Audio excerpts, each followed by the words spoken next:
This is WEBurlesque. Hi, this is Bebe Sanchez. This is Zephyr. Hey, this is Dick Jones. This is Trey DeMarc. Hi, I'm Poppy LaFay, the fairy that wants to steal your heart, and you're listening to WEBurlesque Season 10.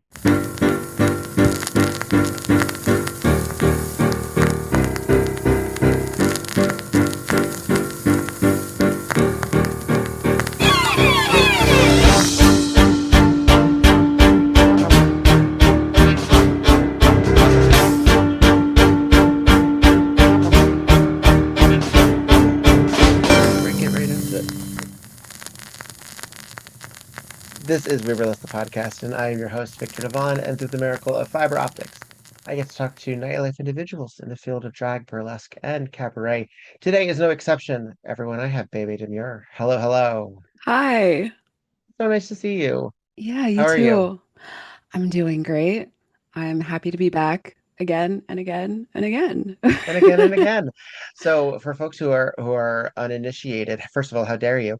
And second of all, Bebe has been a necessary force in several conversations on the WEView, which is the panel discussion show that I produce but do not participate in. It's a good opportunity for a lot of other voices to talk about things as they are. And you were a very crucial element of the FilAm Takeover that Curly Bright brought up into both of our ears. What was that Yeah, experience like talking about your culture and in burlesque? that was healing because when I first became part of the burlesque community and industry, I was the only person of color in my community here locally. And then when I started connecting with other Filipino performers, there's still so few of us, but then we started finding more and more of us.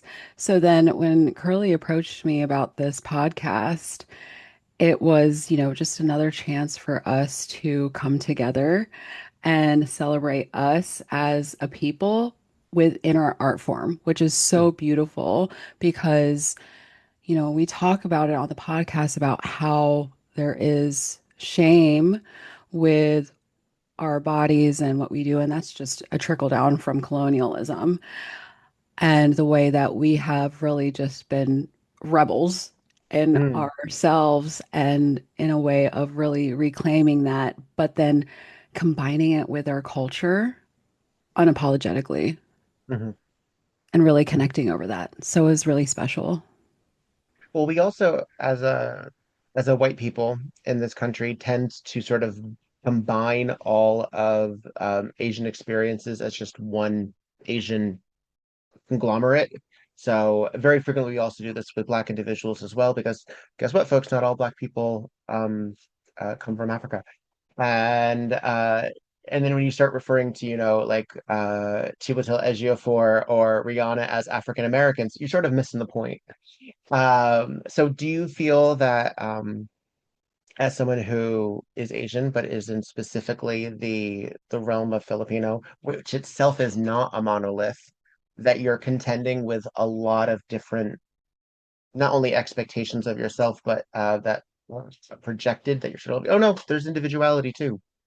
Absolutely. I Mm, mean, even when I enter a space that is geared towards Asian folks, mm, I am almost expecting to run into a lot of people that are going to, I guess, know more about the, I guess, more accepted traditional, like what Western culture is more known to about Asian cultures. mm, And just because a lot of Filipinos don't really connect with the Eastern Asian cultures. mm, We don't really because we are very different from them.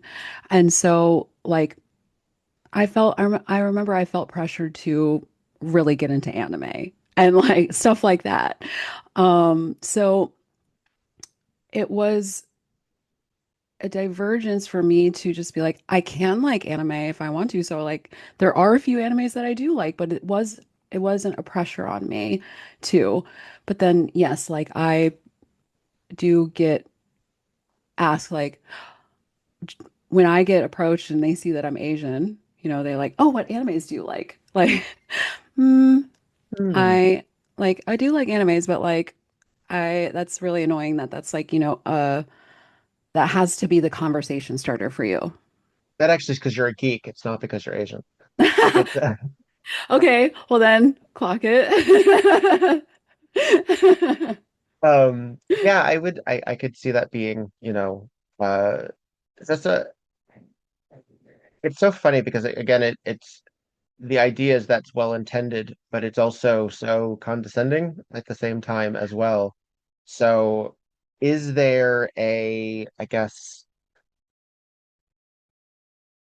what would you say is sort of the hmm since so much of American culture when we think of Asian is Japan, is China, and now we're starting to get more due to K-pop and certain cultural elements hmm starting to acknowledge others.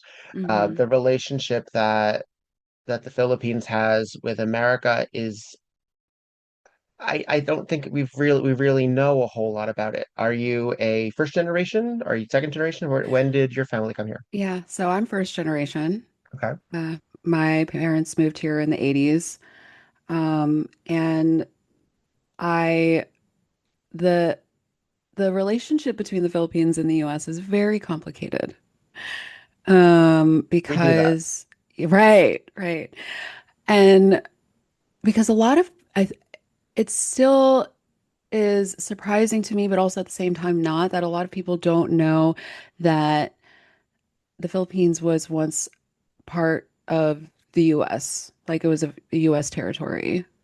And um I think it was 1946 that it was that they gave them independence, and they purposefully gave them independence on July 4th Hmm. so that they would have the same Independence Day as the United States. And that's why it's complicated because it was so purposefully intertwined with the United States history and um, nationalism. So there's still, I mean, my mom told me that still to this day, there is argument about what the true Philippine Independence Day is because years later, after that, they changed the Philippine Independence Day to June 12th. So it's coming up. And but there's still some people that say no, it's July 4th. And Why? What's the distinction of June 12th? so Do you June know? 12th, that was when they it has something to do with the Philippine Revolutionary War, Okay, like back in the 1900s, like early 1900s. got it. Yeah. So with the first Philippine president, like the very, very first one. Um, so From the they went, Spanish colonial rule. yes, Yes, got it. yes. Yes, yes, yes, yes. So they wanted to honor that. And like I said, my mom, said that there's still argument among Filipino people, Mm. which is the true Philippine Independence Day. And I understand that. And and this is really where my whole decolonization journey started because I was like, who are the Filipino people? Because for the longest time, pretty much since the Spanish arrived, we've just been a amalgamation of different cultures, and we've lost so much of the indigenous culture because of it. So are we really, just a mishmash of the result of a different mishmash of different colonizers Mm. and just made the best of it? Or are we are we like a people that are lost and trying to find our way back, you know? Hmm. It's interesting. Yeah. And Maybe that floats into the diaspora of it all, right? It's sort of figuring hmm out your roots and your identity without the focus of the white lens, frankly. Because even to be granted, and folks, I'm using air quotes, independence is such a fucked up move. Is such a right, right. And that's why when I found out that they did it on 4th of July, and I was like, oh, of course you did. of course, of course, of course. Ah, so when your parents moved here, did they instill in you sort of like the American dream kind of concept, or sort of like you can be anybody, this is why we're here, to sort of uh to not amalgamate, what's the to assimilate? Yes and no. Okay. They very much were doing the uh like you can like we believe in you, you can do anything. Like Hmm. they enrolled me in ballet classes at the age of 3 because I showed early interest in that.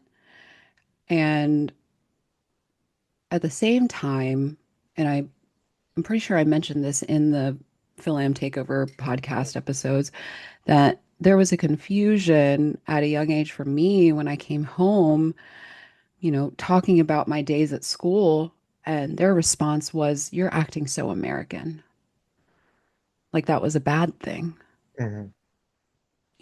You moved here Hmm. and you're raising your family here. And while they were sharing, their Filipino culture with me still at home and instilling that culture in me, I'm going out and living my life in the United States. Like there's that culture also that I am living and moving through daily. So I'm It's just getting all ingrained, of it. yeah. Right. I'm getting Yeah. all of it. So that's why it was a battle at a very early age for me to understand what it meant to be Filipino American, to be both.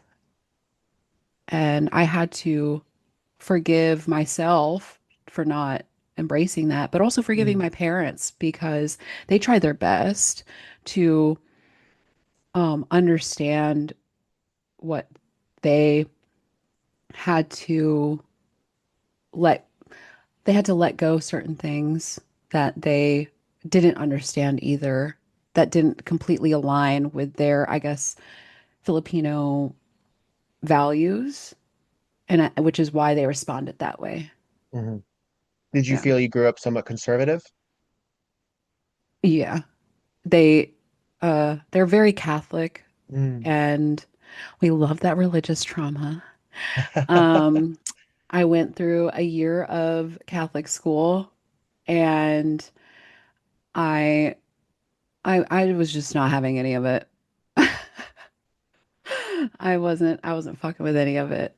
Mhm. I was a punk kid growing up and I just was always wanting to go against the authority. But then the funny part is because of my conservative upbringing, there was always that like little bit of suppression where I was like, oh, but like I don't want to get in too much trouble. Like I understood, I guess that balance, I guess, kind of Yeah. where I can do the work but not put myself in harm. Mm. Mm. What was the harm? What did you think it was? Did you have any like influence into, if you behave this way, I don't know, they'll take away your jump rope and you'll get sent away to a boarding school, or that the bad people will come? What was the threat? Do you remember? Mm, for me, it was, I already like grew up, like I said, in a strict household to where I really didn't have a social life and all Mm. my time was spent at the dance studio. So for me, it was like if I couldn't, if there was a block in my path towards my dreams, then that was the threat for me. Mm. So I Was guess like, was hellfire a concern too? Was there a oh sort of, no. oh no. Oh no, I was not worried about that. I already knew that like I was I was going to hell. Like I was, yeah.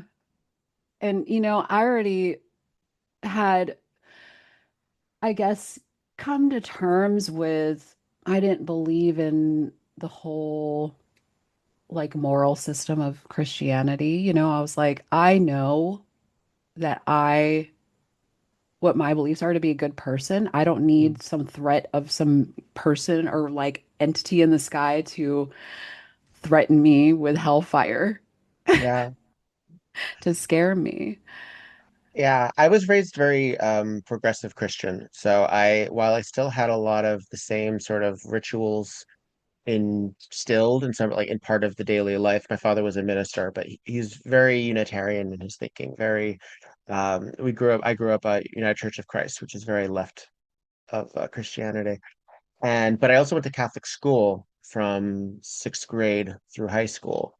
And so I always sort of felt like I was sort of fighting my progressive notions of you don't need faith to be a good person. You can still get around like to a certain populace where I felt, oh, they think all like the natives that they don't instill with the Bible are going to hell. Like there still is like this sort of white savior sort of complex. Hmm. But I still, had to dabble with as a white guy living in the United States, particularly as my family were also interested in social justice, and my mother's an immigration attorney who helped people stay and get asylum. So a lot of when I was learning about people coming here, a lot of people, refugees or people coming to the United States, a lot of it was rooted in trauma. It was people like running away from things. And that is still a sort of white savior mentality to sort of Hmm. say, and we have to help them do that. When there's another notion of why are we keeping people out? Like, Yeah. why are we gatekeeping liberty when this is supposed to be this country of dreams and all of that? So the notion of that to me was really fractured early on. And religion being used to weaponize against folks, I saw very early on, not just because of my queerness, but because I saw bad people doing things and justifying it by being Jerry Falwell, by being, Hmm. um, just opportunists. And I didn't Yeah. believe it. Yeah, I didn't love it. Yeah. Yeah. Mm, And I see that trickle down into the Filipino people so much mm, because, hear the I hear Filipinos say, well, my family got here the right way. mm, mhm. So, regarding the immigration issue right now. And that hurts my heart because again, you were an immigrant saying that about your fellow people and other immigrants. And when at the root of it, this administration and their supporters don't want you here either. Yeah. So, and it's really hard to hear them say that. And I almost don't know what is going to take to get that, thinking out of their heads, especially when it is ingrained with the backing of like religion and stuff like that. So it's scary. It is, and it's frustrating also to assume that sometimes people have to go through the worst thing for them to then change their mind, Oh when yeah. we would prefer that not to be the reason for Hmm. people to change their minds. Like it shouldn't Hmm. have to affect you directly. Right. You shouldn't need to. I mean, I already like it squicks in my neck when somebody says that's, you have to think of them as someone's daughter, as your mother, as you're like, you can also just think of them as people as a on their person. own, Right. not related to you. Like, Right. but to have qualified empathy is such a, it's so depressing. It's such Uh-huh. it's such a depressing notion. I know. I know. I knew from like an early age that I was some like level of empath because Mm. like I would stay this is like really vulnerable for me to say this, but like I would stay up like late hours of the night in high school, like at 2 a.m., just like thinking about all the people suffering in the world and just like crying about it. And like again, these are people like you said, like I don't have to think about them as being like my sister, my friends. Like I just was like, there's so much hurt in the world and like and it made me feel so small that Mm. I couldn't do anything about it, Yeah. you know? And it's like and then there are people like just out here trolling on the internet. And I'm just like, and that's why it's so easy for me to not argue with them. Mm. And I think because I am just like, there are bigger problems out there. There are. There are. I Yeah. know. I get stuck. I get stuck every now and again, and I know that some of it's also performative because I want people to also see that I don't agree with them, and that's more important sometimes than it shouldn't be more important. I will say, there are times where it's more so for, especially like when it's like on a public thread or something, where it's like there is an education element to this. Like Mm. if I am saying something that has educational purposes, this is more so for anybody else that stumbles across it and Yes. could Yes. possibly learn something from it and hopefully maybe it might not change their mind, but hopefully it'll stick with them and, add to their layers of learning down the road, then sure, I'm gonna clap back a little bit. Yeah. At least to let people know that there is resistance in that regard. There are people who are saying, no, actually, no. Like, Right. I feel it's so depressing to see like a long, long list of everyone being assholes and no one Hmm. countering. So if I can at least just say like, I don't know. Sometimes I've gotten to a real like the dismissive LOL aspect of things because sometimes that's just enough to be like, sure, guys, right? Right. Yeah. Um, and because again, it's never done. It's not done in with good intention. People are not actually Mm-mm. looking for debate. They're looking to create division or just to say shitty things, and then for you to reply, and then them asking you to debate your perspective as if they give a fuck, as if they give a Right. fuck. Right. To then just discredit it along the I lines. was And gonna you, say just to shut you down. yeah, yeah. Yeah. I remember once I was in this uh debate about funny enough, Mm, someone had made a post about saying they were like, burlesque isn't stripping. I don't care what you say, burlesque isn't stripping. And I was like, okay, hold on a second. And that's when I really, I went on the thread and I knew where they were coming from because I knew this person. mm, They were they were a club stripper. mm-hmm, mm-hmm, So they're coming from that mentality. And, I took that opportunity to say, club stripping evolved from burlesque. And like, there is no reason to be divisive about this. Like, we are all on the same, like, field. Like, they are in different environments, and you go there for different purposes, and there's different elements for in each space. But at the end of the day, we are both removing our clothes and therefore it is stripping. What an And interesting perspective also, because I think a lot of people who heard you say that, as I probably interpreted it, it was them for them to argue that burlesque wasn't stripping because they were saying it was above club stripping, or that club stripping was somehow lesser than.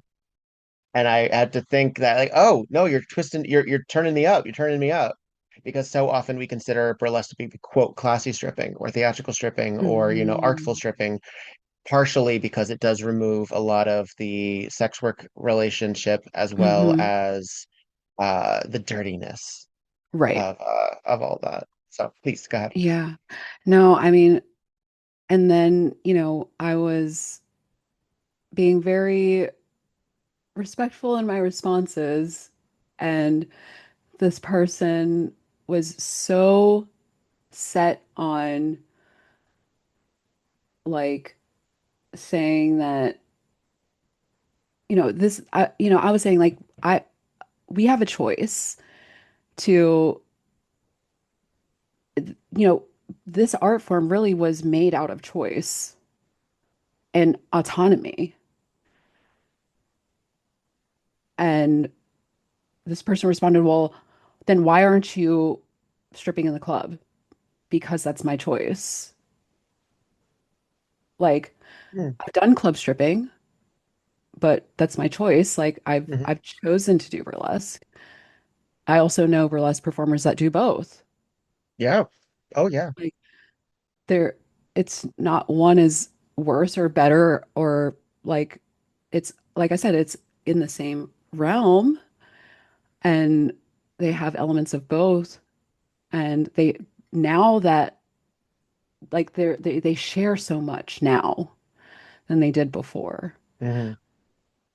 And I remember at one point this person responded to me, it's like I'm talking to a wall. And I was like, I am spitting so much fact and history at you, babes. Like, Hmm. I even said, okay, you must talk to really interesting walls. Yeah. Yeah.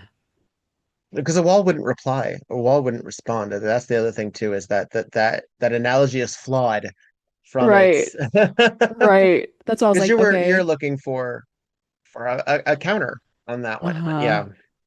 So, I mean, in the very same way that you were saying that, like, they're just looking to make someone mad or whatever. And I was not going there, Mm, you know? And this person was just very set in their mindset. And I knew I wasn't going to change this person's mind. It was hmm. more so that I was, talking about the history because for anybody else that might have also agreed with this person, I was going through and responding with, you know, what might have changed their mind, but I knew it wasn't, but it could change someone else's. Hmm. Yeah. Well, and it's also the hope of unity and finding common ground as opposed to immediately looking for the differences in things. Obviously, club stripping, there is a customer service aspect. There still is an entertainment aspect, but Hmm. it's less about uh, there is a self-expression aspect as well, because of course people Hmm. have their signatures, people have their identities, they have Hmm. their agencies. However, there is also going to be an expectation that Hmm. you are providing a service for Hmm. an individual. You are not also just expressing yourself. Hmm. You're doing it with the expectation that you will be compensated for it. I think Hmm. what complicates burlesque a lot of the times is that it's both art and entertainment, Hmm. and that we actually struggle most with the customer service side because Yes. we get so, it's a word I use on the pod a lot, insular with our thinking and doing what we want to do without paying attention necessarily to what the audience will respond to, because Yes. we're kind of up our own Oh, selves yes. trying to Yeah. be something. Oh, yeah. And, I've learned so much from street performing about like tuning into the audience Mm, with, uh, I feel like I've been pretty good about like the audience gauging and audience interaction, but I tell you what, street performing has really opened my eyes to what can really be missed and the potential of what can be, I guess, like elevated in really interacting with the audience, both from just performing as a cast member the in a burlesque show and also like as a host because I also Hmm. host. Hmm. So yeah, Yeah. it's been really exciting being brought into that world. Nice.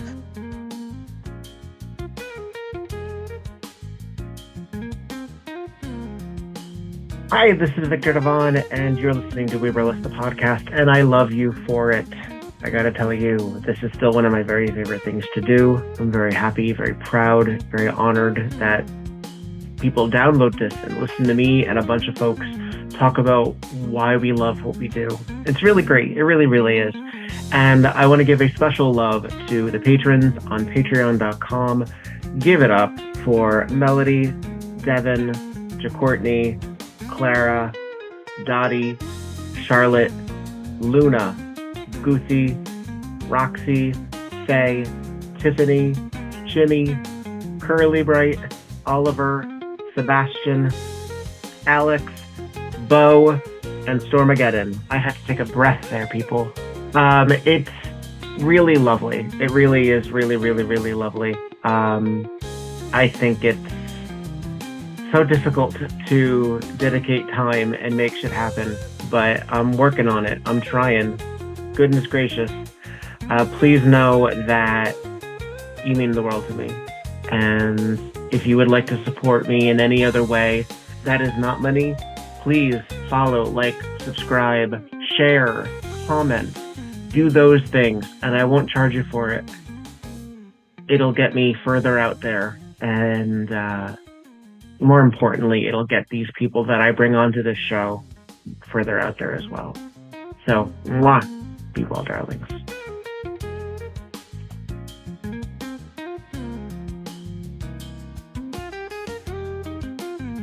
Are you a regular busker?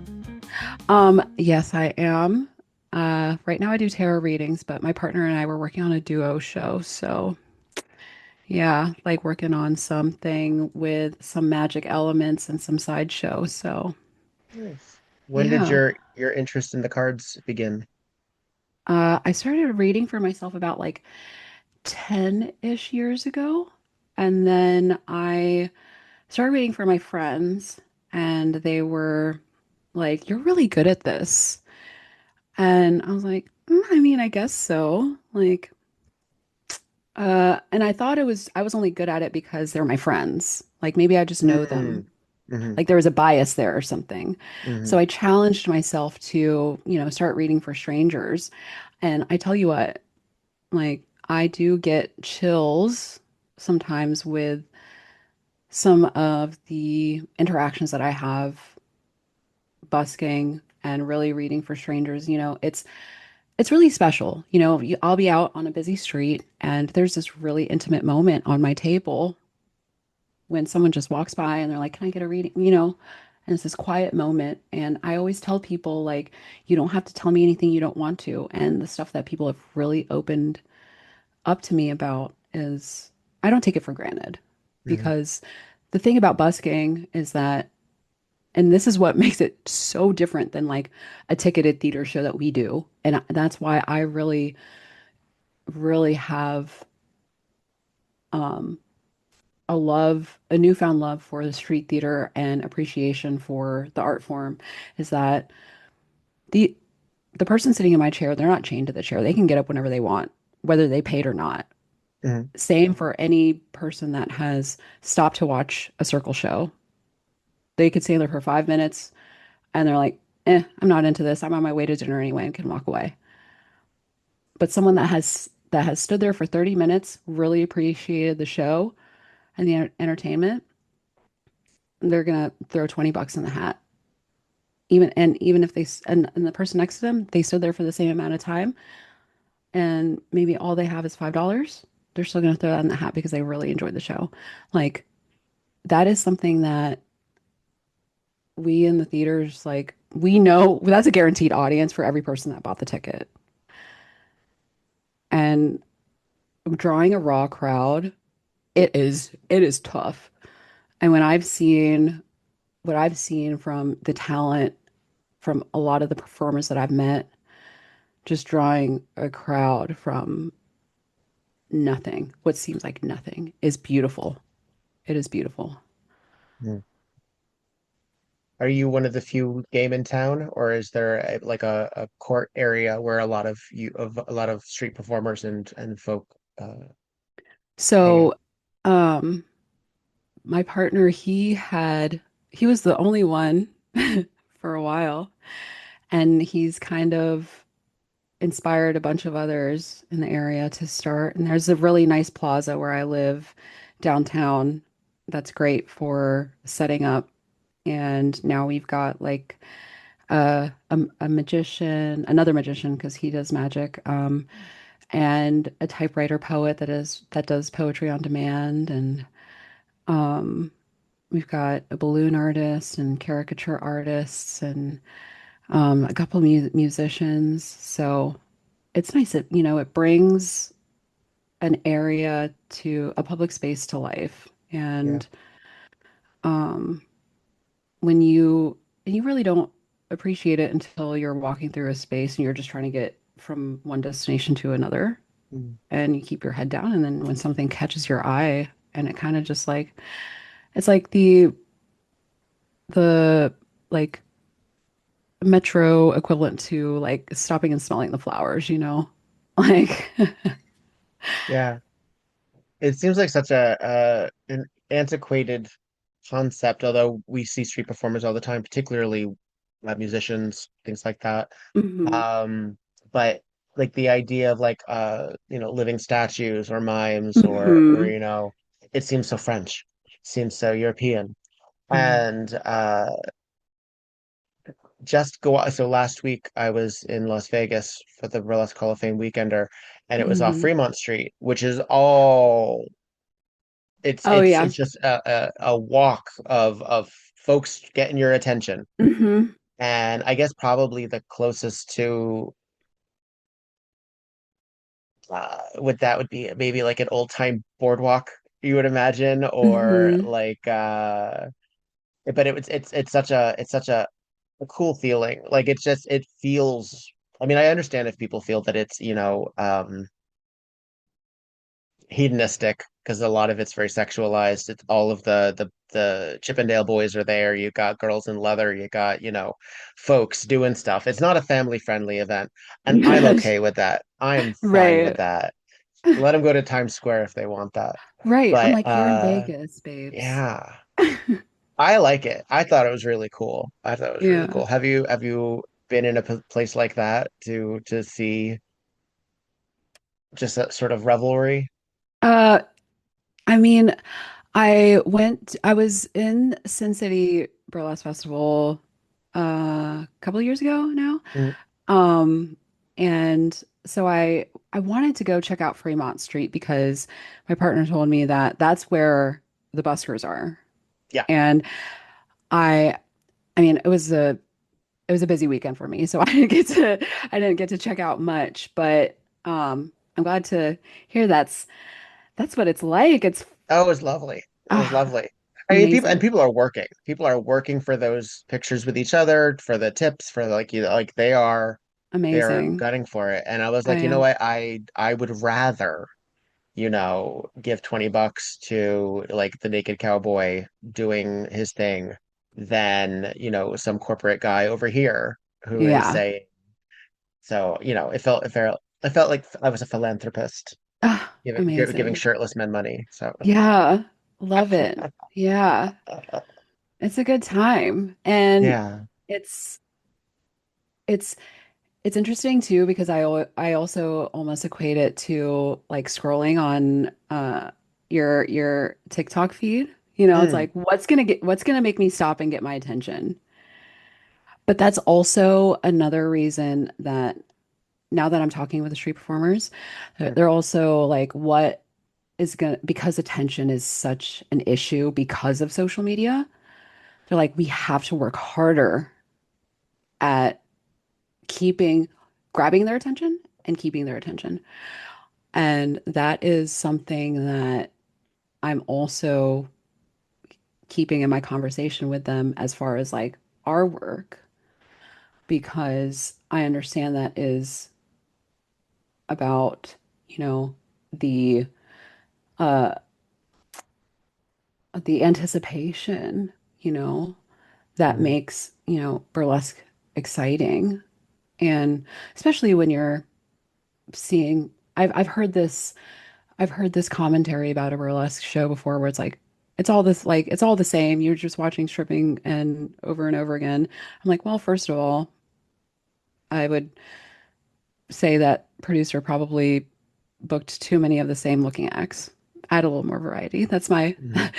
That's my one critique then. Second of all, then, you know, there needs to be more dynamic, there needs to uh the element of surprise and what can be unexpected to reel them back in, reel their attention back in.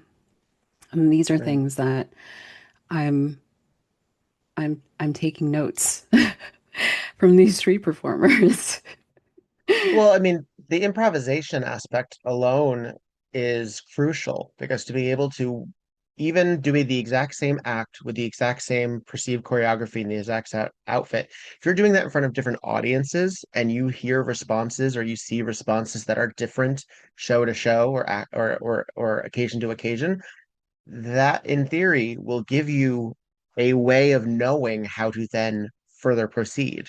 Hmm. That improvisation, it doesn't have to be verbal. It doesn't actually even have to change um exactly what you're doing, but it will change your intention. And I find that to Absolutely. be necessary in live theater because otherwise then it becomes static. Then there is, and I frequently perform where there is a fourth wall. I look past the audience because that's sometimes my vibe, Hmm. where my act is sort of in spite of an audience. But if I'm working with an audience, I gotta pay attention to what they're responding to. Right. Yeah. Yeah, And if you're a street totally. performer, you're doing that on a very literal level. Hmm. Yeah. Hmm. Yeah. Yeah. I'll say one of my favorite things that I've learned about street theater is that there's this thing called firing the audience that we don't have the privilege of doing. Like Yes. if they're if their audience sucks, like if they're just not responding to like their jokes or like clapping or anything, they're just like, yeah, like they'll cut their show short. They'll just be like, and that's it. Like, goodbye. Like, you can give me tips. And like, even if it wasn't their whole show. And I know that we've all had shows where we're just like, come on, guys, like, we need some energy. Like, give me some claps. And I'm like, I wish I could fire some of the audiences that I've had because like like you said, the the way that we respond Mm. to the audience's energy and like the way that they're giving us, it's such an exchange. There is an exchange. And that is something that I think sometimes the audience doesn't realize. And maybe it's getting, I feel so old when I say this, like it's the damn social media, it's the phones, like because when you're just sitting there on the screen, it's like there is no exchange unless it's like a double click heart. Like there's And you don't even have to pay attention really to do that. You can just acknowledge that it's there and flip Mhm, as you go. Yeah. mhm. Which more people should do for your friends. If you follow other burlesque people and you don't just keep liking their shit as you scroll. I say I will say maybe this is no, I'm gonna say it. Okay. Sometimes I will go through and like I don't even watch the whole reel. I just Yeah, like that's fine. because it's like I want you to get your engagement, babes. So if you see me Yes. like your stuff, sorry that I might have not watched the whole reel, but I liked it because I want you to have your likes. So Mhm. love you I guys. I would love that. I think that actually if it's any indication, because if we're all so in the dark about our algorithm and about our reach, a heart means it did show up Yeah, too. It's proof of life. And as facts. sad as that is to commodify what we do, that's where we're at. No, We're using these tools. Let's use the tools. it's facts. The especially with the way that Meta is cracking down on Instagram, it's getting bad. Hmm. It's getting bad. Hmm.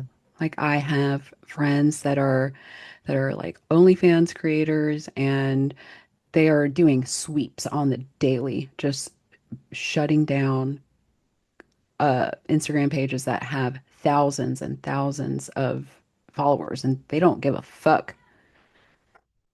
Nope. Yep. Nope. Well, because So, at that point, they're mad that they're not making money off those thousands of people. right. So it's no skin off them if they say, well, then that creator goes away. Hmm. Those thousands of people are only helping that person. Hmm. So yeah, Yeah. I I get frustrated because I know, and I would like to improve civilization a little bit, and yet I participate in it. It's that whole comic where I'm just sort of like, but I would like things to get better too. So I engage in a lot of social media. I don't TikTok. I was very reticent to it. I had it for a little bit. I just kept forgetting to go. And a lot of things kept getting repeated anyway, so they would get shared then on Facebook or then on, Hmm. it being its own thing was annoying. Sure. So it wasn't a big loss to when I finally said, I don't ever open this. I'm gonna offload it. But I needed to at least get the accounts. I needed to at least get the usernames so that those existed. That was one thing. But since I engage so frequently in Instagram and Meta, which I know are data mining, which I know are part of the problem, but I have to engage with part of the problem and use it the way that I can. Hmm. Um, I would really love if we went back to message boards. I really would love if we went back to like the old school style, like UBBL, like Uh, that you log in and you have conversations in this way. I know they still yeah. exist for some folks, Yeah, like but I know forums and Discord is stuff. very, yes, I miss a forum. I I miss a I forum. I love a forum. Oh my gosh. I I stayed on used to live forums. in my the late 90s through mid 2000s. I lived on forums. Yeah, me Uh, too. The best was when you and found like a very specific niche forum just for your people. Like mhm. I Oh, I was a lived on a huge Tori Amos forum. That's where I went. I was just about to say I was a huge Panic at the Disco fan. So like I was on a Panic at the Disco like specific forum like every Hmm. day. And I found Hmm. my people. I tell you what, I'm still friends with people off of that forum to this Yeah, day yeah. I have because friends we that I have through we Live Journal with similars. we bonded. Hmm. And you don't Yeah. break those kinds of bonds. And like I just the way that we don't we don't make those same kinds of connections through the scrolling, like the mindless, the brain rot, Hmm. the doom scrolling. Yeah. Yeah. Yeah. I And was sometimes about I to think, yeah, suggest, oh, please. sorry. I was about to suggest like Discord, and I know you had said that, but like I feel like it doesn't have the same It's not the same. And I don't feel. trust them. I don't trust them. Ever since they came out after the Charlie Kirk assassination, they freely gave information about one of their users to the police. I'm like, oh, I don't trust that. Oh, ew. I didn't hear I about don't like that. it. Yeah, Ew, I I don't don't like like that it. either. I don't like it. Ew. And it was real quick, and I don't know the legitimacy of it, but they didn't distance themselves enough for my comfort. And my husband doesn't really care for it. He's in academia. And he knows students that use it and everything. I'm like, yeah, I don't know. I'm waiting for like a true crime episode on also part of the problem with Netflix to say like I don't know like the Discord murders. Like I'm waiting for something. Like I'm just Yeah. waiting. Yeah. Ew. Yeah. Mm. Okay. I didn't hear about that, but I mean, your I mileage will vary, and we're all picking billionaires. So until we start picking them off, I don't really know what else we no, do. really, Like I no, don't, really yeah. though. Like I did my best to, I canceled Amazon Prime. I canceled my Netflix. I had every streaming service and like I still order from Amazon when I need something quick, but I have to pay shipping now because I don't have Amazon Prime. Right. But I refuse to get it to subscribe to Bezos. Like, I'm not going to.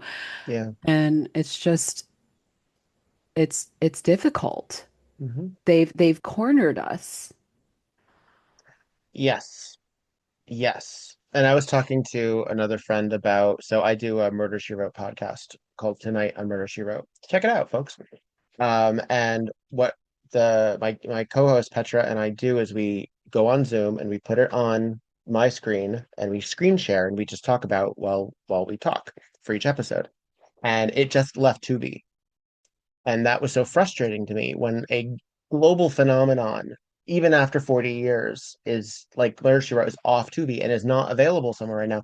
That frustrates me because what will happen, then people will be like, oh, you should have gotten should have gotten on physical media. Oh, you should have. I'm like, yes, but that is still the privilege. That is still Yeah, you.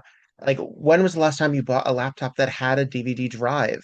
They have right. moved us into this direction. And the reason that I can do that and now own it on DVD because I need to be able to continue my series with this. That shouldn't, that I want people to also access it. This is something that I really care about and I think is still really good work and really good art and really good entertainment. You're making it hard for people to consume it. All you're going to do is get a bunch of pirates.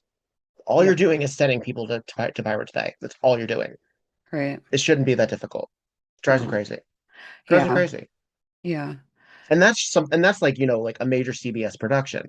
Imagine like the smaller level productions are Hmm. the ones that are really like really affect people on a really ground level. People who are still living and still working on that. Like Right.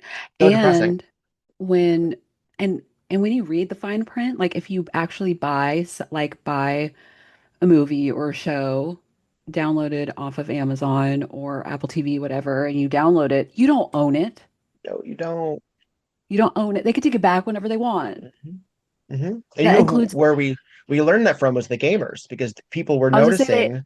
they include it, that includes games. I was just about to say it includes the Yep. video games. They were the first people I think to really break that out because they were like, I thought I owned this because I don't. Nope, Nope. nope. EA will screw you over if they feel like it. Like it's Mm-hmm. just yeah. Mm-hmm.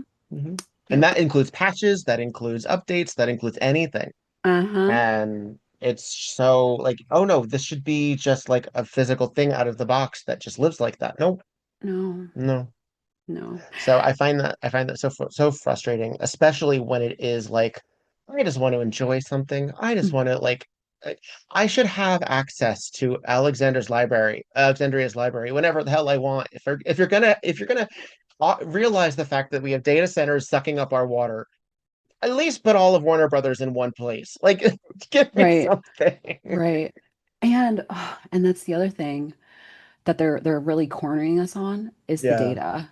Is the yeah. data. Because if you don't know, like with them all, making all these data centers, the AI companies are also really they're buying up all the data. Like even like all the cloud services, all the cloud data, they're buying that up, which is jacking up the prices of the external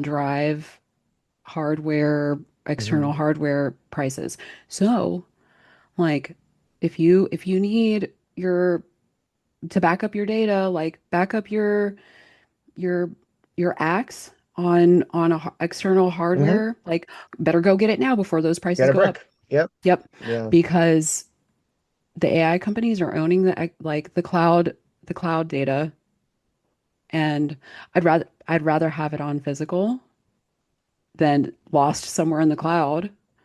Right. And I also feel like I have so many digital files on my computer, on bricks, on I'm externals sure and you everything. do. And I'm like, when was the last time I looked in there? Like I feel like when it's not immediately in front of me, I forget to enjoy that thing. Oh, I hate it. I It's hate so it. I yeah. hate it. And this Ugh. whole idea of like scaling down, like I understand, like I don't want to have, I don't want to be a hoarder either. But Mm. like this, Minimalizing. Yeah. hmm hmm Well, we seem to be at a maxing culture right now, so I feel like at least that's we seem to, we're showing that we're excessive. But yes, I feel you. I feel you. Yeah, I don't get it. I know. Have you seen those cyber decks? Mm-mm, what is that? Like people are making computers, like little tiny computers from like they're learning coding and building like cute little computers out of broken down like like calculators or like digital Mm, cameras or like laptops. They're like breaking out like the chips in there and building it and then learning how to code. Like someone built a an MP3 player, coded it, and put it in this cute little like ammonite shell. Like mm, it's so like customizable. mm, And like this is like also so like post-apocalyptic where it's like, okay, learn how to do this when we don't I know. have like we're just like breaking apart. Tank Girl right there. Yeah. Yeah, I I, know. it's very cool. And Yeah. I love that everyone it's mostly women that I'm seeing do this, which is amazing. It's like women learning how to code and just like making these cute little devices. Like it's like a Polly Pocket thing. And they're just making it so girly and femme and just like, look at this Oh, little thing that I learned how to code and this like little ooh, keyboard. I like it. And yeah, I do love the internet for that. You know, Mm, they never would have like someone that might have never thought that they would have coded in their life saw something mm, come across their feed and it inspired them to try it out. mm. I do like the internet for that, you know, making the conversation come back full circle. Yeah, yeah. In terms of your stage work and your stage persona and where you developed all of that, when did your life as an artist or entertainer begin? Not just as an artist, but as an entertainer begin. As an entertainer, you know, I had mentioned earlier I started ballet at the age of 3, Mhm. and you know, that's where I really believe I started as an artist, really. Mhm. Like I knew that I was meant to be a performer. Like I had my life path set for me. I just knew.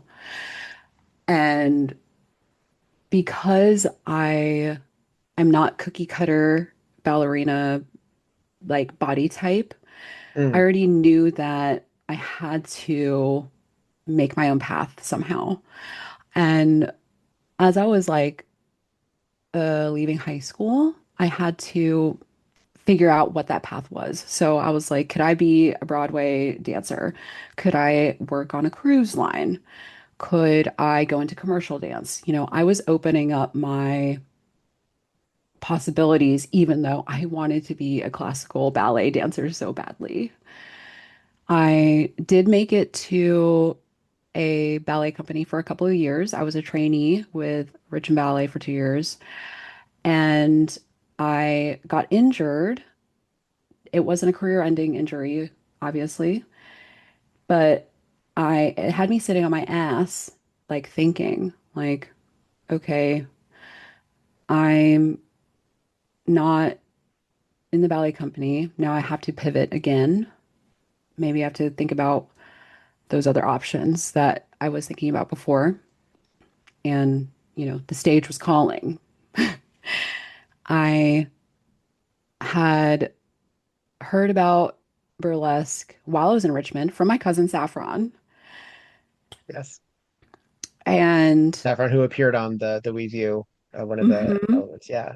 hmm and I, you know, I went for it. There was a local burlesque production here, and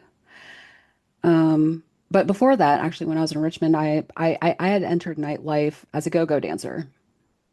So I was my my introduction to nightlife was as a go-go dancer. My first time at a gay club was as a go-go dancer.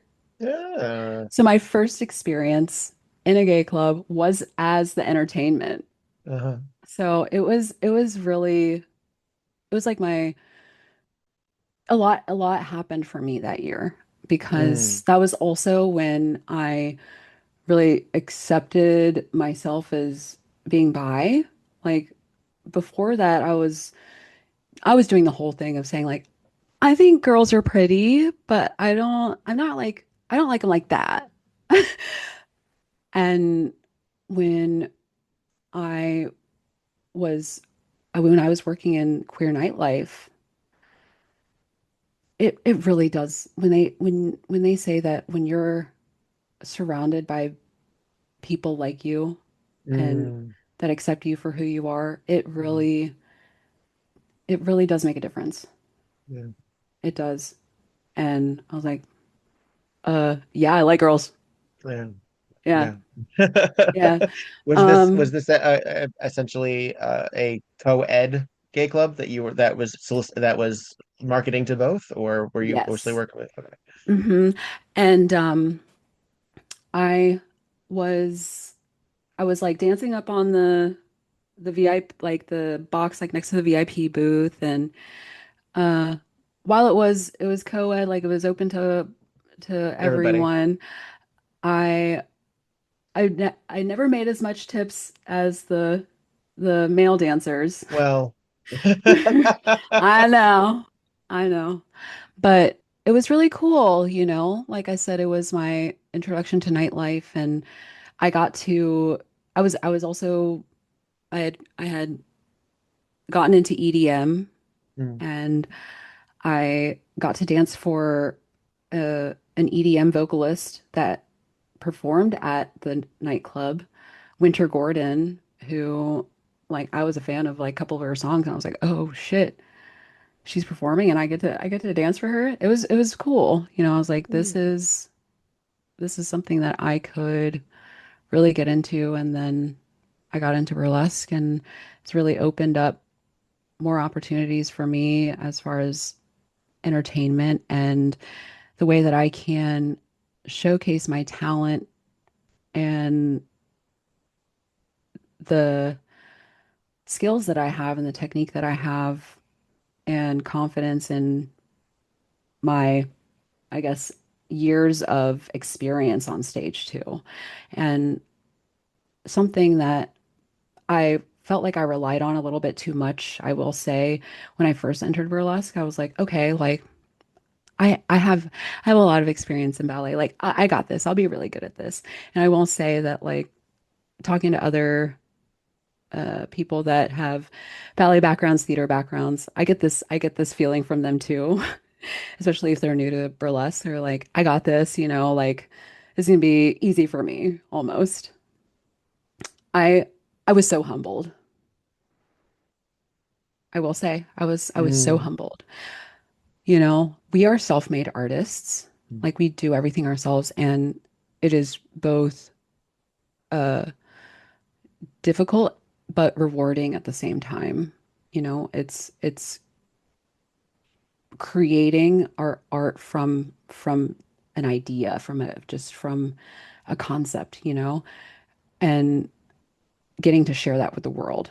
So, I was so spoiled in the ballet company having a costume department and a choreographer and several rehearsals in studio and a theater week. And so, like, I remember my debut show. I Mm. asked the producer, I was like, so do we get like a theater or like do we get a theater rehearsal? And she was like, no, you kind of just like, I mean, you can run through your number a little bit like when you get to the theater, but no, not really. I was like, oh, okay. But when's the final dress? I don't understand. Right, right. And that's when that was really like the cherry on top of really in a different industry Mm. Yeah. because at that point, like I said, it was my debut show. Like I had built my costume, I'd done my whole choreography. Like I knew this was all me, and I was confident in that. But then coming into the space of we're all like, I don't want to say on the same level playing ground because like sure We're we equalized to a certain degree. Yeah. yeah, yeah, Yeah. yeah. Yeah. Where when I walk into that dressing room, you if it's like you don't know that I have t like 15 years of ballet background behind me, you know? Mhm. Because it's almost like that doesn't matter. Like when Right. we're all showing up here to share the same art form, you know? And that's almost it's special in a way. It's like your secret weapon. It really Yeah. is. It's sort of like what it, because it will help inform how you will perform and hopefully also inform how you will behave backstage and interact with people because you already have a company mentality. So Yeah. you already know the kind of personalities that you might intercom or might become. Hmm. Um, and you also hopefully have a work ethic as well Hmm. because it is sometimes a grind in not the fun Hmm. way. Hmm. Um, but I will say that I've helped others that when they've asked me about how my ballet background has helped me move through this space where they don't have that kind of background. mm, And and that's definitely one of them. Like the the theater etiquette and um the discipline when it's like show day. the And reverence, frankly. I mean, it's mhm, really just like it's not a party. It's not a yeah. party. We have a responsibility both to ourselves and to the audience. And if we're messy, someone can get hurt or someone Mhm, might do something that they shouldn't do. There's a lot of consent stuff you got to pay attention to, like all of that. Yeah, mhm, it's real. It's real. yeah.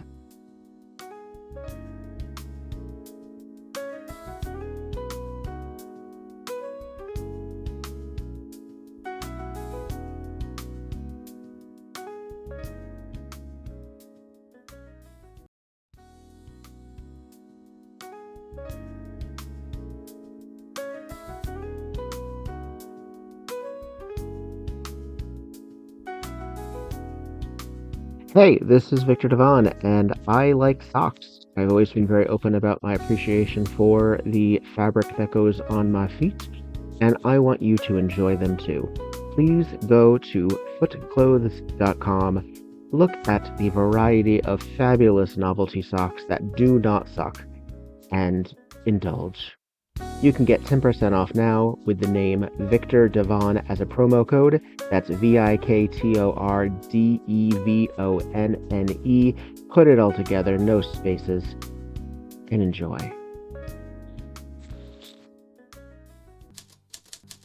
Tonight on Murder, She Wrote. Hooray! It's Yeah, kind of Piper Laurie and Brenda Vaccaro had a love child. thank goodness. I want to know These her. nails. Yeah, where's her series? That's what I She's want. fabulous. The son is Joaquin Phoenix. I know, isn't that nuts? And he is an ugly little kid. I'm sorry. We're just like, hey, remember when this guy was in this obscure Broadway show in 1976? Right? Look at him in those tight pants. Yum. Well, because there's not But a we lot do really get- going on. It's Yeah. supposed I mean, unless you're listening to the dialogue, which frankly, audience at home, you can do without us. We're just Yeah, do learning your own about work, some of these damn it. backstory. But Right. Boswell put her up to it. Yeah. And then Trish had to be killed because she realized that Boswell didn't have her interests at heart because Teddy was the inheritor. Yeah. Playing her like a fiddle. Oswell knew it, and Trish just gulped it down like one of those martinis. And then tossed it onto the in-law. And then lost her head. Poor Trish. Trish loses her head. This is Viktor Devonne, And this is Petra Fried and this is Tonight. on Murder, She Wrote.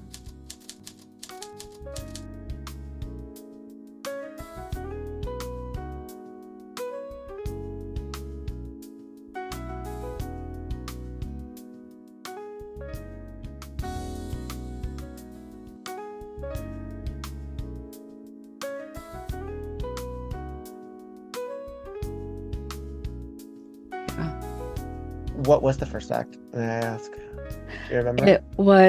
It was a Halloween show that I Oh, debuted at, and I did a Grim Reaper act, and I still perform it to this day. It is set to Beyonce's cover of Fever. okay.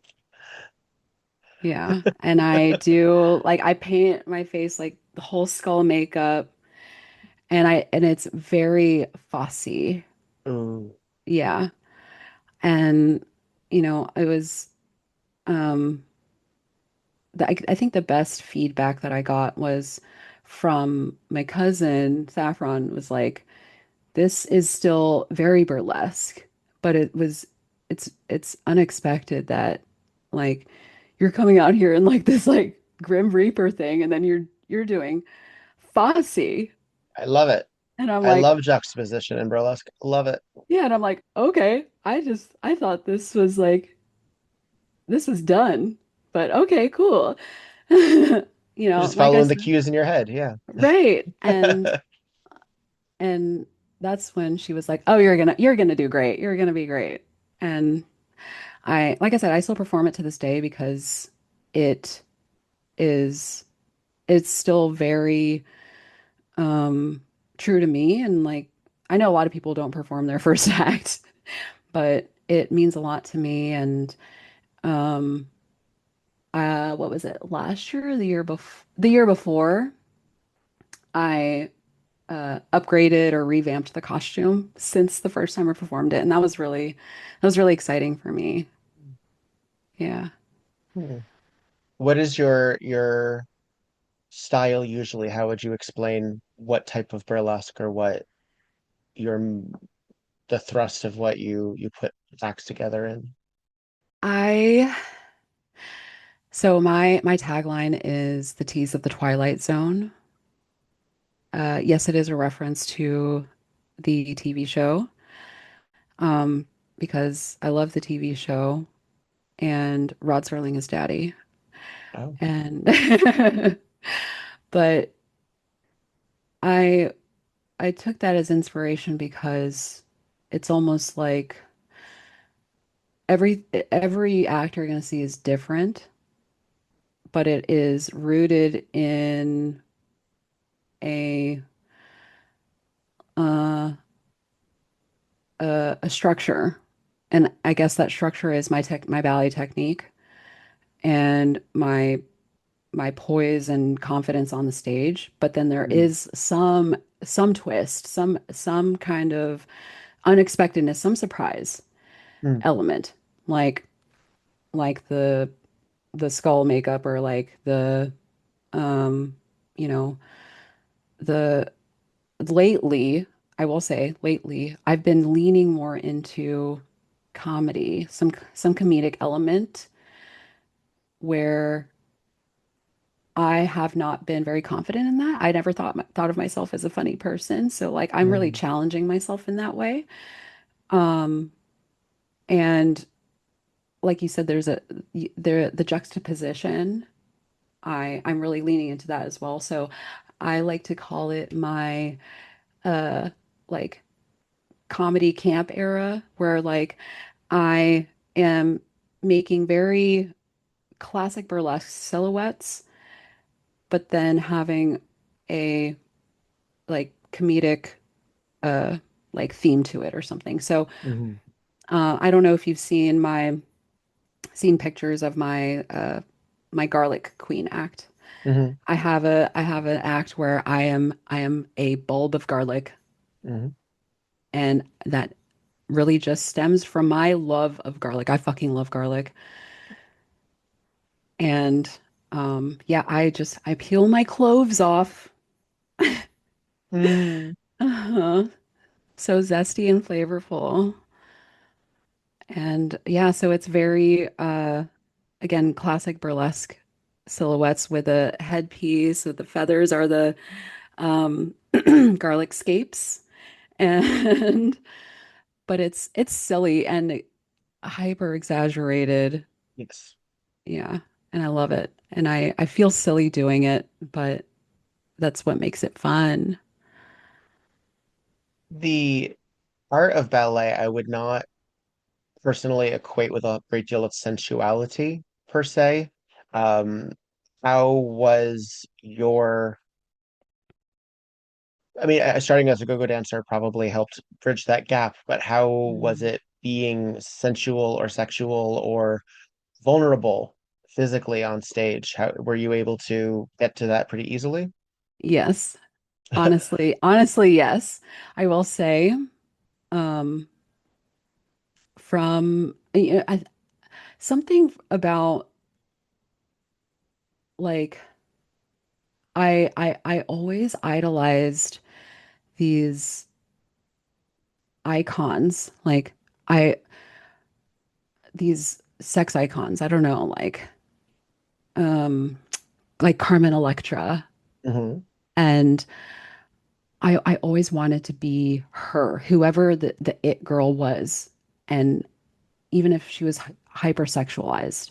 Mm, And I remember the first time I ever found out about Playboy and like Playboy magazine, I was like, this is amazing. This is beautiful. Like, I would love to do this. I didn't see anything wrong with it. And so when I like found out about stripping and burlesque, I was like, hell yeah, let's fucking go. Yeah, it wasn't a jump for me. mm, Like internally, um, because I was already there early on. Like um, had already embraced being a woman in a world that wanted to shame women for their bodies while also sexualizing them at the same time, you know? right. It's more fun if you're not into it though, for a lot of folks. And that's Right, but yeah, right. yeah. Um, and it was, it was, I will say, when I first took off my bra for my debut act, I did do like a little glance down, are my pasties on? Because it was, it was like an interesting feeling to just not have anything on Mm, in a different space that wasn't like club stripping. It was like it was in a theater space. This hmm. is a space where I've done I've done like full on ballet acts. Like, this is where I should be doing pirouettes and Hmm. doing bows and in a tutu. And it was because I could see the people up in the balcony, you know, this was different. This was a different environment. And like you said, there was a different element of customer service and energy exchange than what I had experienced in a club. And Hmm. um, so, yeah, it was, but the rest is history. Like I never had been away from a stage for too long. Hmm. Yeah. I'm a How performer through and through. how do you keep it fresh for you? Is it just the excitement of every new audience, or how do you, is there a part of you that says, I gotta mix it up a little bit to keep yourself entertained as well? Or is it for everybody just to enjoy? I think it's just I love I always say that the stage and I've always told people that the stage and the dance studios are my happy places. Mm, Like that's really where, when you ask the question like where's your happy place, and maybe normies will say like the beach or like taking a walk in the park or whatever, uh, but for me it's the stage and the dance studio, and that's where it's zen, where I can just release the the passion that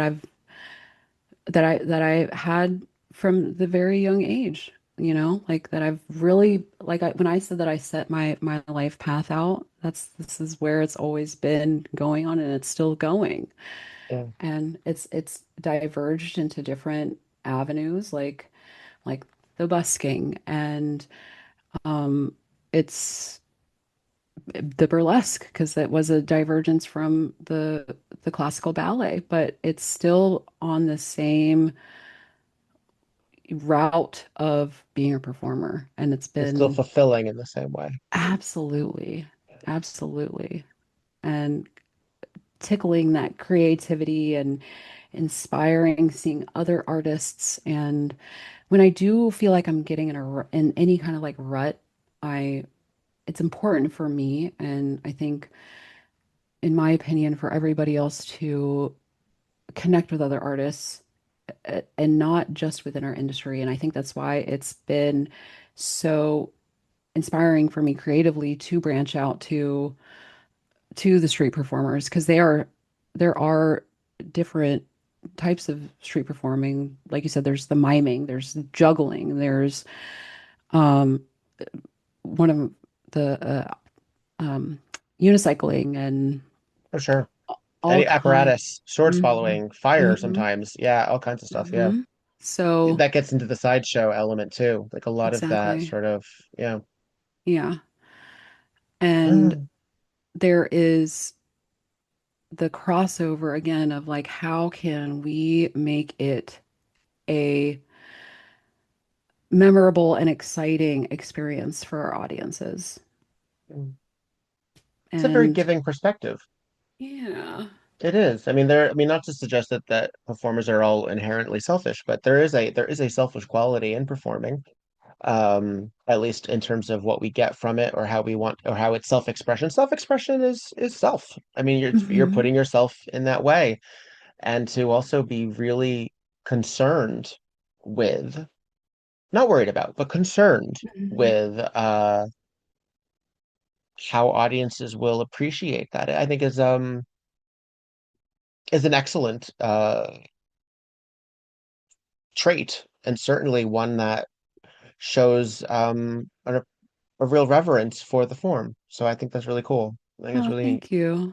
Yeah. Thank you. I mean, I take notice when there are people that show up over and over and over again to like my shows or, Hmm. you know, even more so to certain street performers shows. Like that says something. And so I I recently listened to a podcast uh talking about like memory and it's geared towards like business communication and Mm, but I'm like I could totally apply this to our work. sure. And they were saying that people only remember 10% of what you put out like in a presentation or whatever. So like that had me thinking like what is the whole message through the podcast episode is like what is your 10%? So like what is your 10% message that you're putting out there, whether it's like your social media like message like page or Hmm. your Your mission, 10%. essentially. Yeah. Exactly. Yeah. Exactly. And I just listened to this like either yesterday or the day before, and this Mm, is really like having me think like as artists that are nonverbal, this is something to really contemplate and really interesting because it gets enveloped into our brand and our movement and our costuming and oh it's a lot but it's interesting and I'm gonna be like toiling over it and working through that. yes. And yeah, so it's it's again, so like I think like branching out and seeking knowledge outside of art too, because that wasn't an art podcast to to to get creative with how you present yourself and express yourself and how you want to be seen Right. keeps things fresh for you and fresh for your audiences too. I know I keep bringing it back to like how you want, like how the audiences feel, but that's important. Absolutely. With no audience, there's no show. Well, there's one of the jokes and hosting that I hear a lot is thanking the audience, because then we would just be doing this we would just be doing this at home in front of our cats and everything. There's a lot of us that would actually not be doing it at home in spite of an audience. Mhm. It's because there is an audience there that they have the motivation to step outside of whatever creature comforts they have at home. Like there has to be something to be said about the motivation aspect, including engagement with people, with Yes. that connectivity, with solidarity, with Hmm. commiseration, with just presenting. And that's Hmm. why when you mentioned that it was like a business presentation thing, I'm like, yeah, but we are presenting ourselves at every time. We are Hmm. putting forward and saying these, here's my PowerPoint. They're just at Hmm. different places. Like you Yeah. just are, my pie charts are just not where you thought they'd be. And that is because as you said, it's a nonverbal, and I talk about this all the time, and we're so simpatico there, is that what the song choices that we make and whatever choices we make within them, the audience is going to take as either an endorsement, a commentary, a deconstruction, an argument against or for, all of these things. And if we're good at what we do, there's some wiggle room, but the audience should get a general idea of what our perspective is if we indeed Yes. have a voice to Yes. provide. Yes. So, So I recently started teaching burlesque classes like uh for beginners, like for anybody that's wanting to get into burlesque has never done it before. hmm, And I had been asked to do this for a while, but I just recently finally started doing it because I wanted to be very intentional about the way that I was teaching. And uh, the it's a 6 week series that I do, and one nice. week focuses on act building. And, I talk about like I call it the building blocks because, when you have building blocks, you can start with this block first, or you can start with this block first, but it doesn't matter which order you do it in, as long as like these are the essentials, right? And I talk about music because all of them are important Mhm, and they all have to work together to make the foundation of your act, mhm, to make the experience, like all encompassing. And, like you said, it's like there is, it has to, it can be, a cheeky contradictory, but it has to make sense. mhm, And it can't be just a song you like, it has to make sense. And like something that I bring up because it's something that I notice a lot when I go watch other performers is the lip syncing thing. Because I understand that, yeah, you like the song and you rehearse with it a lot. The lip syncing needs to be intentional Are you the rather than narrator of this song? mm, Because if you're not the narrator of this song, why are you moving your mouth? hmm hmm There are very, and maybe this is something that, you know, I've brought over again from my dance training where Mm, we don't lip sync unless, again, it is very intentional. And like I do very little lip syncing in my acts, but the ones that I do, it purpose. is purposeful. Yeah. Yeah. Yeah. But yeah, like there is a lot to really go back to the foundations of as far as stuff like that, like music and costuming and movement, even like how much I do a whole class on taking up space, because I think the idea of just changing the way that like you're angled changes the narrative Mm-hmm. of a certain movement, Mm-hmm. or even the way that like you're looking, like your head is tilted down, but your eyes are looking up, like that changes what you're saying, again with our nonverbal storytelling. So I do a whole Mm-hmm. class on that, and it can really change your perspective on how you approach movement and how you're, again, telling your message, your story Mm-hmm. with your act. So, Well, it's really getting into the characterization of what the moment before is as well, of what that character's accomplishing during that act, who that fully formed being is. And sometimes, and this happens a lot with nerdlesque, it requires some foresight into which version, where in the story that character is. mhm, Because if that character is going to have an arc in that act, where are we going with that? So someone like, let's say, Queerly Fantastic, who has a really fabulous Harley Quinn, her act is being after being dumped. You need mm, to know that, even if mhm, you haven't seen Birds of Prey, to mhm, get why she chose Bye Bye Boyfriend by Fifi Dobson and why her reaction is that way. mhm. Otherwise, you're going to be like, but that's I thought Harley Quinn was something else. I'm like, but there's this version of it too. Right, And the fans will live for it. And the newcomers will probably live for it too because it's well done. It still right. makes sense. And even if you don't know Harley as the Margot Robbie character version, you're getting a story Yes, in its full form. So yes. that is, I think, is important to carry. And even if that's just like, oh, I'm a seductress who's gonna fuck you down. There's a, but why are you gonna fuck me down? And are Right. you actually confident in being able to fuck anyone down?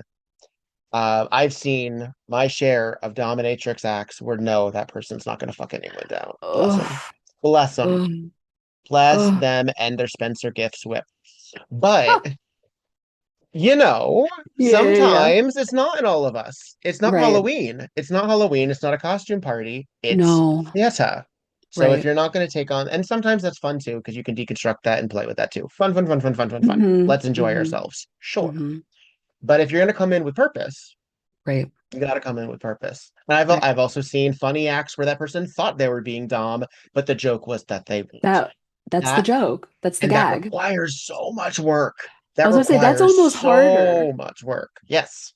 The hardest I've ever seen is, I think, one of the hardest things to behave, how to act on stage is act bored.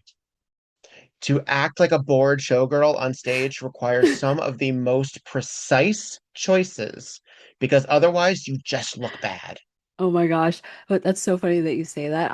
I've joked about doing an act where I was like a producer act where I just Mm. come on stage like in my robe and with my laptop, and like I'm like doing my spreadsheets or something, and I've talked about doing it too. She works hard for the money. Mm.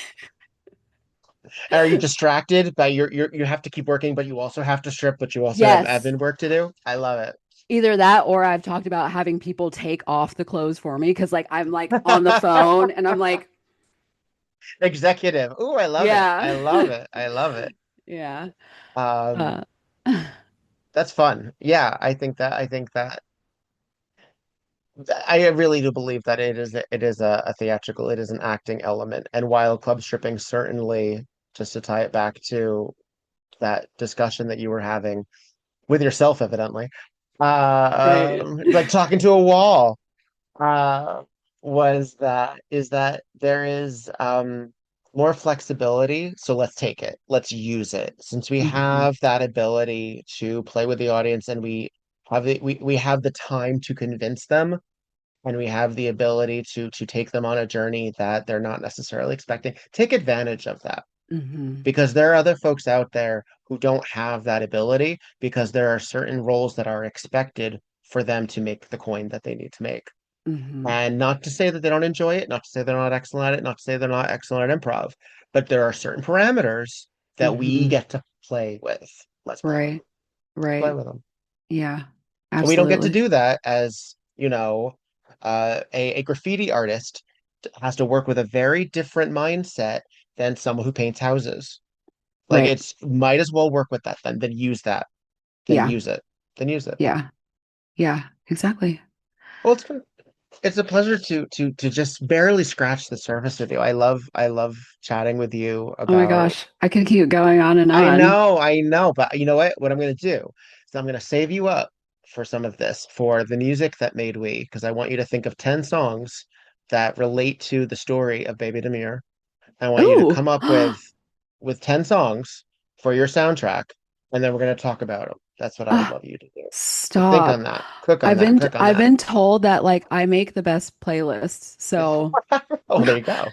bet I'm But all oh these have to have stories that relate to where they fit in your life. So think okay. about it. Okay. Cook on it. I'll leave it at that. I don't like to overanalyze the assignment. I'm always very Sure. fascinated with how people take the assignment. Sure, But sure, if you're sure. curious, a bunch of them are online. You can listen to music that made me Yeah. over 70 episodes. Thank you very much. Um, Before I let you go, and I thank you for Hmm. being so gracious with your time, have you always been Bebe Demure? Yes. Where does the name come from? So I very simply thought, I was like, where do I start with? My normie name begins with a B, so I was like, Okay. I'll start there.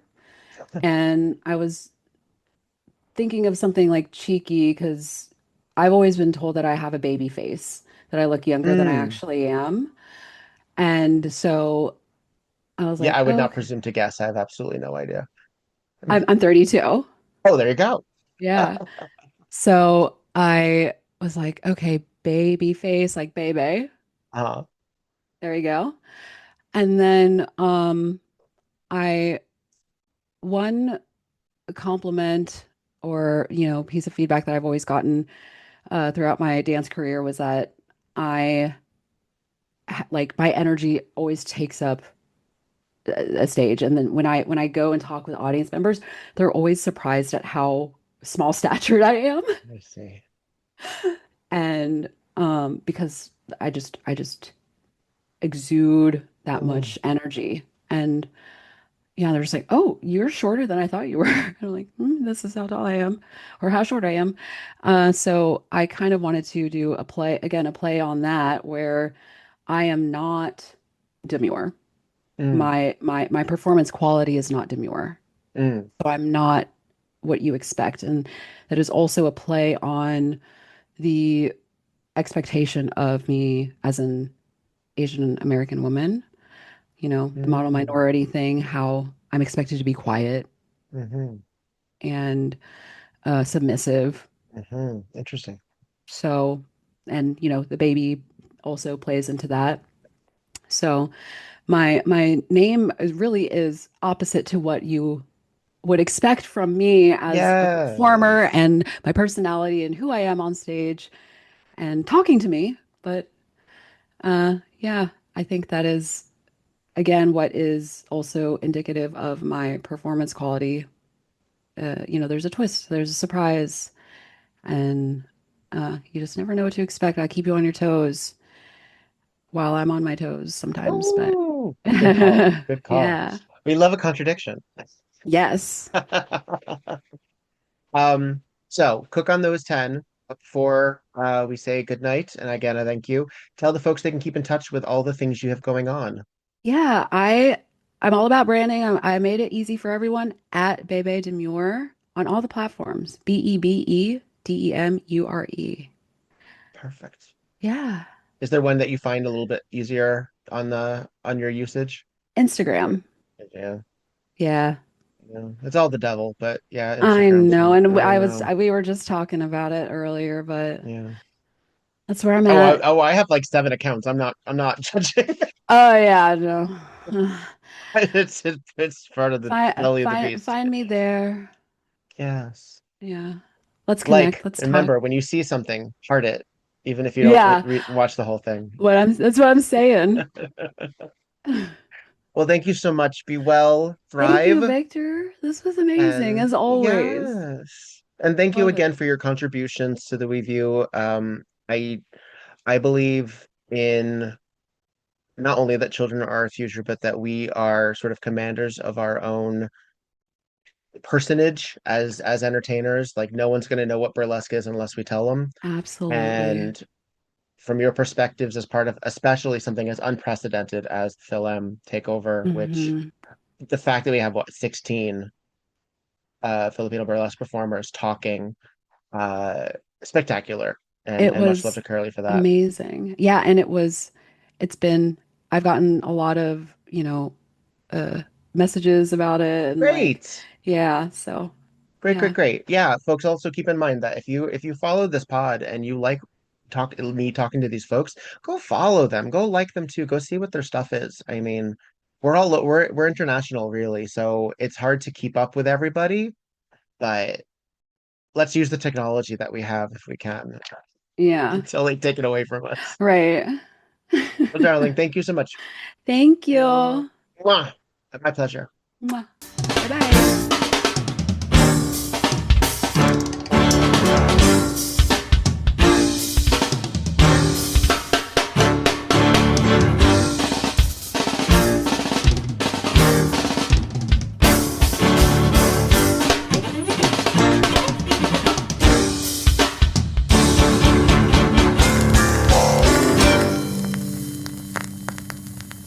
WEBurlesque the podcast, created, developed, and edited by Viktor Devonne. Podcast artwork by Logan Laveau. WEBurlesque the podcast cover art photography by Atticus Stevenson. Theme song, On a 45 by This Way to the Egress, used with permission. All incidental music via Pixabay under the expectation of fair use. Please visit WeBurlesquePodcast.com for notes on this and every other episode. Follow WeBurlesque and Viktor Devonne on just about every platform, and support the podcast via patreon.com/WeBurlesque. Don't got the cash? Please follow, subscribe, and give 5 stars on every platform you can get your hands on. It really does help. All original material is owned by Viktor Devonne and White Elephant Burlesque Corporation. All other materials property of their respective copyright. No infringement, while likely, is intended. This episode and all episodes thereafter are in memory of Lucky Charming. Miss you, friend.